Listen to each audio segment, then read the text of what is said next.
to... I'm making a second video this week.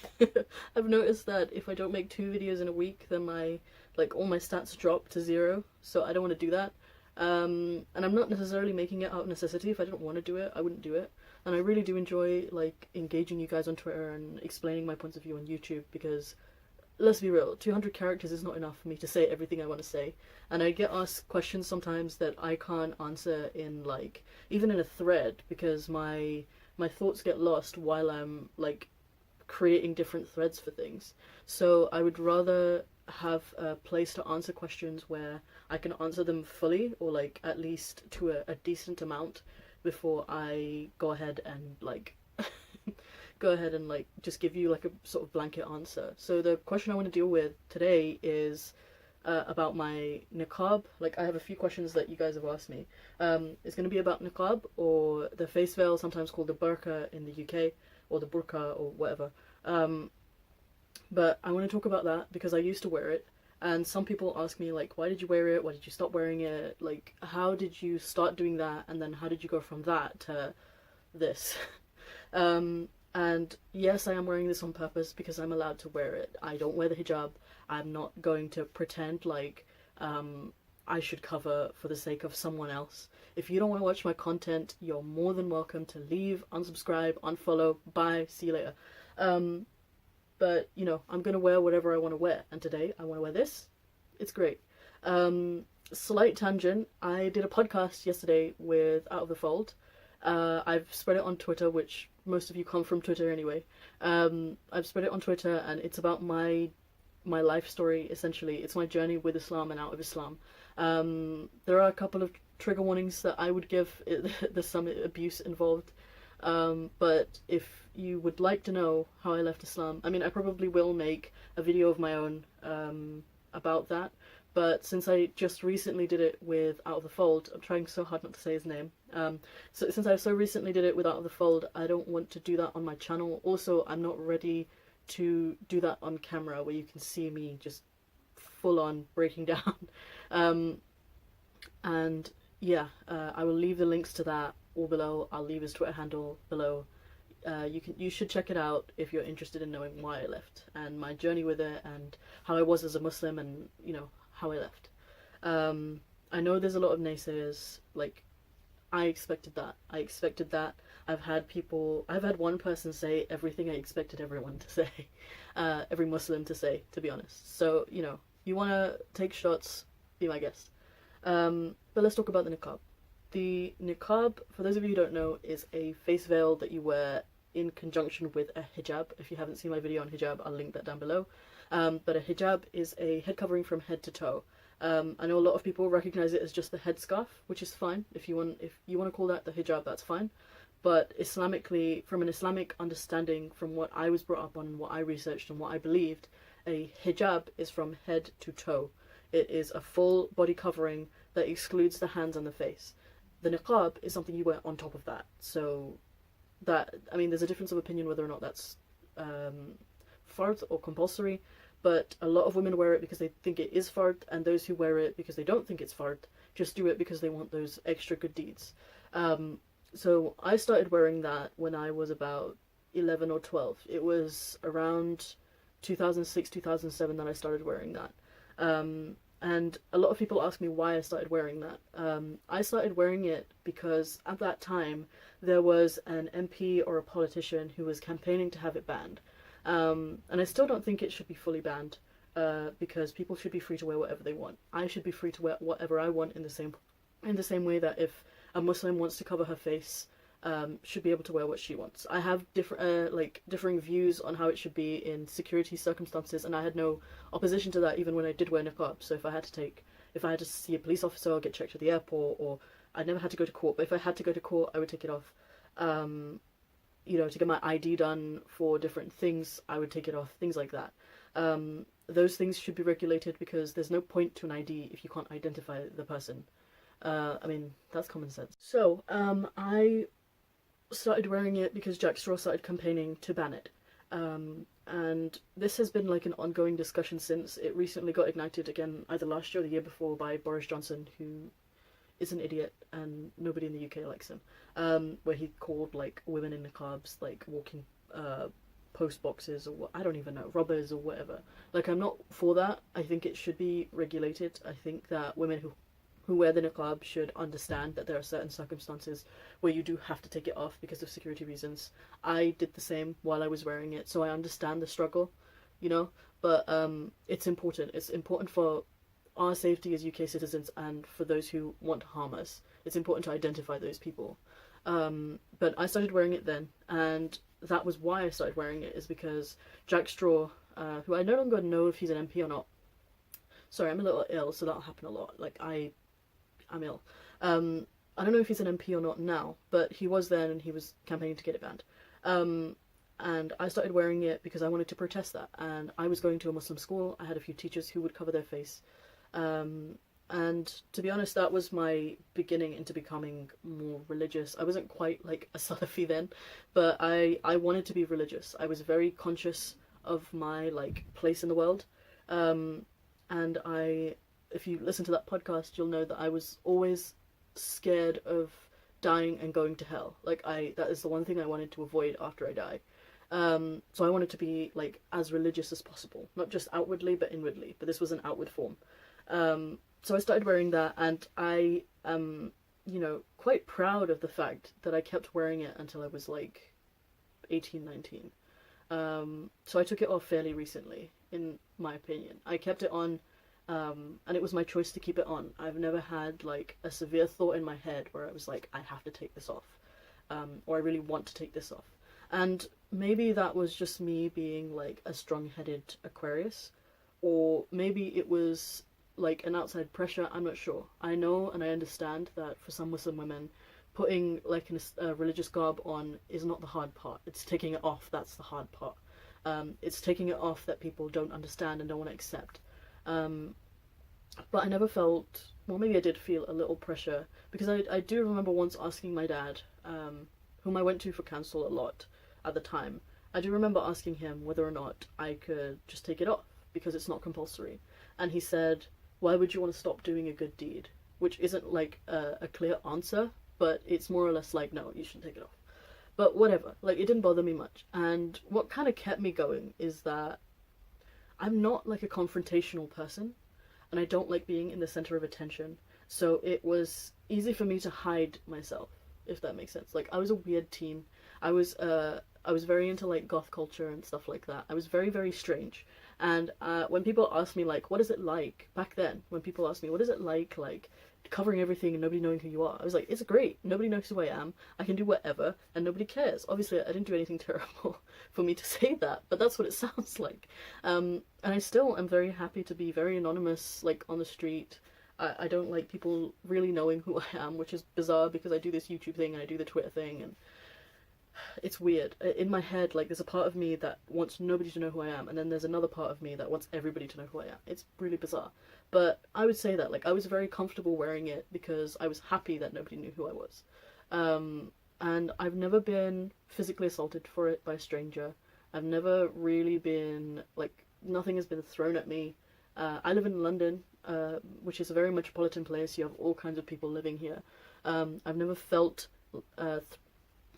threatened by anyone because I was wearing it. I always got questions, especially from like old ladies who got on the bus, who would be like, are you okay? Like, is everything okay at home? And I'd be like, yeah, everything's fine. Maybe, like, I remember I got called a ninja once, which I thought was amazing. I thought that was really cool. But someone, a white boy, actually, at that time, which wasn't very common, at that time, was like, don't say that to her, don't disrespect her, that's really not nice. Which was sweet, but I wasn't really that offended. I've been called a number of things over the years that I have found hilarious. I don't know, maybe I'm just that kind of person, but I don't get offended easily. Like, I think I've mentioned in one of my previous videos, like, some of the worst things that have been said to me have been said to me by people I love. Nothing any stranger can say to me can, you know, disturb me as much as that. So while I was wearing a niqab, I got called a walking postbox. I got called glazed windows because I also had glasses then, so it was like literally the only thing you could see. I got called a dementor, which another one which is amazing. I got called a ninja. I got called all kinds of things. But I never really took offense. Like, nobody was ever like, you fucking Dementor. It was just like, oh, you look like a Dementor. It's like, okay. It's funny. Harry Potter was also much bigger then, so it makes more sense for that to be a joke back then. But I don't know, I'm really dating myself here. But that's when I was wearing it. Why did I stop wearing it? I was still a Muslim when I stopped wearing it. And I stopped wearing it because I had a lot of bad things that happened to me towards the end of my, like, Muslimness. And I decided to take it off because I literally could not breathe in it. It was... I had a lot of anxiety. Like, even now, if there's a strong wind coming my way, I cannot breathe. It's like when you blow in a baby's face. Like, when you... in a baby's face, and they, like, do that because they can't breathe. That's how I feel. That's how I feel outside when the wind is blowing on me. And I could not breathe in this piece of cloth anymore, and that's why I took it off. It wasn't for a religious reason. Obviously, I took off the hijab because I didn't believe in Islam anymore. I had a falling out with God, so to speak. But the niqab came off while I was still a Muslim, and my family had, like, a very mixed response to that. They were like, why have you taken it off? And I was like, because I can't fucking breathe in it. And then they were like, okay, fine. And then some people were like, oh, you should just stay at home then. And I was like, okay, whatever. But I would like to address some of the questions that y'all have sent me. And I've kind of half addressed the first question, but I've written them down. But at Miss Mortad, or my sister Sharmuta von Stein on Twitter, which is excellent name, by the way, beautiful name. She asked about the health and safety in terms of, like, the heat. In my opinion, there's more of a health and safety issue for people with breathing problems. I live in the UK. We don't really get much sun here, so it was never a problem for me. But I imagine it would be a huge problem for people who live in the heat. I've only been back home to Bangladesh a few times. Bangladesh is, like, really hot. It gets to, like, 40 degrees Celsius. I don't know what that is in Fahrenheit. I'm sorry. You can look it up if you want. But when I was there, it was a lot harder than it has ever been here. Here it's easy because it's cold, like, 8 months of the year. Not even, like, 11 months of the year. Then we get 2 weeks of summer, and then it goes back to whatever the hell it wants to do. But in the heat, it was very, very difficult. Especially, I think my worst experience, and I'm gonna kind of address Nick6121's question as well, because he asked if it's good in heat and sun. For those of you who haven't lived in, like, troubled times where you don't have money for anything and you kind of just have a thin coat, I have two coats. I have a raincoat and I have an overcoat, which is, like, just a leather coat, and it's a man's coat, and it's big for me. For those of you who've never, like, truly been cold and poor, and my family wasn't poor, it was just poor by choice because my dad was a nutcase. But I have one coat and it's super loose, and what happens when you have, like, a super loose garment is that the air that circulates inside keeps you warm. So even if the clothing is loose and you're out in the heat, it's going to make you more hot because all that air is just going to stick to you. And in the cold, it keeps you really, really warm. And for those of you who've never seen, like, a jilbab, it's, like, literally a loose cloth that goes down from it. Like, the term Dementor really fits because it's a cloth that goes down from your head and it's super loose. And it keeps you really warm because there's a lot of air to circulate and keep you warm under there. So I wouldn't say it is very good in the heat, which is probably why a lot of Muslim women back in the day would just stay at home. They wouldn't go outside, and they would have curtains to hide behind. And we actually had curtains in our house to separate men and women. But that's neither here nor there. In terms of, like, wearing something on your head, for those of you who've seen Arab men, they also wear, like, a headpiece. And that is because the sun really gets to you. Like, when it's bearing down on you, you have to cover your head with something, otherwise it really, really gets to you. However, there's a huge difference between what Arab men wear and what Arab women wear. So clearly, like, even in, for example, Moroccan and Egyptian cultures, the clothing that women wear is, like, really heavily embroidered, which makes it heavy. It's really heavy and it's really hot. And some of the fabrics that abayas and jilbabs are made out of today are not breathable fabrics. They stick to you, first of all. Second of all, your skin just drenches itself in it because it's so hot. And it's not, I wouldn't say it's good for you. Like, I've heard stories of people who just got, like, heat strokes wearing jilbabs and stuff like that. Those are stories. I don't know the science of whether or not it's bad for you in terms of in a hot place, but that is probably why a lot of people just opt to stay home rather than go out in a jilbab in hot countries. I don't know how to pronounce this username, but Liberté et Glaic 1 asked, how do you dispose your niqab after like deciding you don't want to wear it anymore? And he gave the two options of, do you give it to charity where like another hapless Muslim lady will be put into one, or do you burn it despite creating a carbon footprint? I didn't do either of those. I recycled mine. If you cut a fabric into enough pieces, they can't use it. They have to recycle it. And I didn't cut mine. I just literally said, please don't sell this. Just recycle it. Because when I left my dad's house, I took a few clothes with me and I was still quite practicing. But obviously after I threw Islam in the bin and I was no longer a Muslim, I wanted to get rid of those clothes. So I literally told them, and they were like, if they're intact, we have to sell them because it's a charity thing. And I was like, I really don't want to deprive you of the money that you get, but I cannot allow some man to come in here and put his daughter in this. So I had to cut up my jilbab, but I gave my niqab intact and just tied it to it. So I'm hoping that they recycled it. But I recycled it. That's what I did. Next question. How did it become a thing? Or when did it become a thing? This is a question by Godhere3 and Nick6121. So how did the niqab become a thing? Okay, so from the traditions of the Prophet, like I've said in many videos, I don't tend to give evidence because it's a waste of my time. If you want to believe it, you can believe it. If you don't want to believe it, you can. I'm not here to steal your religion. I'm just here to tell you what I practiced. But from what I understand from the traditions of the Prophet, his wives used to cover their faces, and because of that, and also they used to have curtains through which they would talk to men to relate hadith and stuff like that. So in light of that, a lot of muftis and fuqaha and people who like tell you how to practice your religion have recommended or said that it's good to wear the niqab. A lot of the jury is still out on whether a Muslim woman can show her face and hands. Like the evidence for that is because at Hajj time, when you're doing the tawaf or when you're circling around the Kaaba, if you're not familiar with that, during Hajj or the pilgrimage that Muslims do, when you circle around the Kaaba, it's called a tawaf.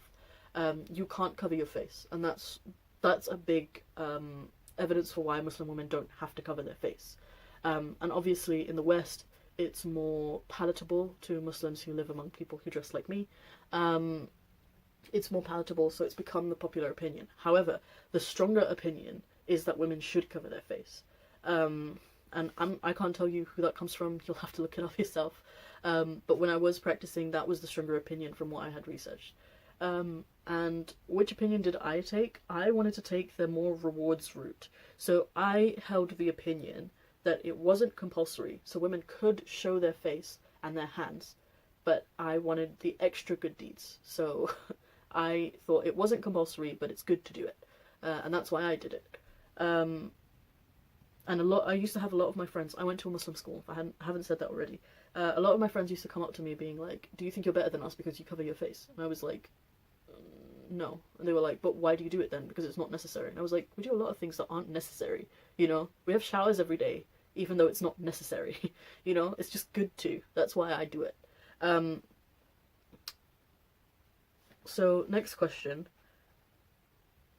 How, and I think this is a really good question. It's from RKSC. How does wearing the niqab shape your perception about men? So, in Islam, from what I was told, why we wear hijab. Now, obviously, I wore it for a very different reason to why a lot of people say that you should wear hijab. I wore it because I was God-fearing. I don't like judging people. I don't have many things that, like, I don't like comparing myself to other people because I always used to see people doing that anyway.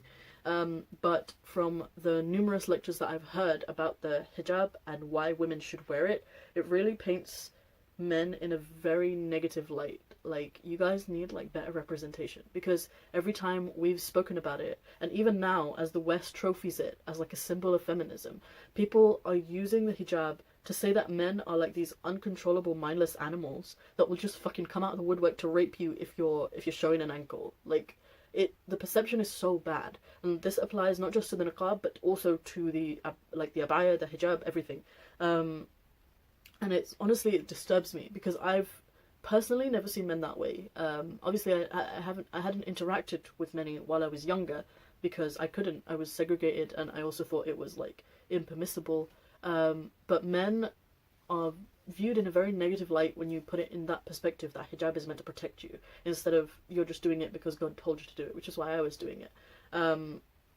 But because of that, like, it's the whole like negative mindset. And then if a woman who does get assaulted reports it, she's questioned based on what she was wearing, as if that's the reason why she got attacked. Like, even now, even when I have arguments now with people, they'll say that the responsibility is on both sides. No, you are responsible for your urges. And then they'll be like, oh, but biologically, listen, you trophy human beings as higher than animals. You can't come from the biology angle and say that men are naturally inclined to do something if you don't relate them back to animals. Men have control over what they do. Men have control over their urges. It does not matter if a woman is running around naked. She does not deserve to get raped. She is not warranting rape. She is just walking around naked. That is it. If your first thought from seeing a woman with her tits out is, I want to fuck that, you need to sort yourself out. That is not the woman's fault. That is the fault of the person thinking it. And obviously we can't put too much blame on what we think. What we think is what we think. But it's the action. If he goes ahead and he rapes that woman, that is 100% his fault, despite what she was wearing. You know, when someone gets something stolen and it's just outside, you know, if somebody leaves their bike outside, not everybody has a lock. Somebody leaves their bike outside and somebody comes and steals it. The person who left the bike outside is not going to get punished for leaving it outside. The person who stole the bike is going to get punished if he gets caught, you know?